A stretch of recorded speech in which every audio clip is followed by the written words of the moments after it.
Ivan, এই সব শুরু হয়েছিল দূর আকাশের এক নক্ষত্রের উজ্জ্বল আলো থেকে। Imperial stone. এই স্টোনের স্পর্শ মাত্রাই কোনো সাধারণ মানুষ সুপার হিউম্যানে পরিণত হয়। এটি যতটাই আশ্চর্যকর ছিল, ঠিক ততটাই ধ্বংসাত্মক ও ভয়ানক ছিল। কোনো ভুল হাতে পড়লে পৃথিবীকে বিনাশ করতে খুব বেশি সময় লাগবে না। এম্পেরিয়াল স্টোন এতটাই মারাত্মক ছিল যে এর ছায়া থেকে তৈরি হয় ডার্ক ওয়েস্টের, যার নেতৃত্বে থাকে ক্রাইল। ওদের লক্ষ্য এই এম্পেরিয়াল স্টোনের সাহায্যে ওরা এই পৃথিবীতে রাজ করবে।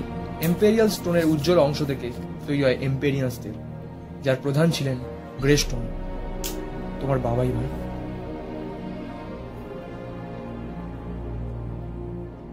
এম্পেরিয়ান্সরা ছিল এম্পেরিয়াল স্টোনের পাহারাদার। ডার্কোসদের হাত থেকে এম্পেরিয়াল স্টোনকে দূরে রাখতে তিনি ডাইমেনশন কি তৈরি করেন।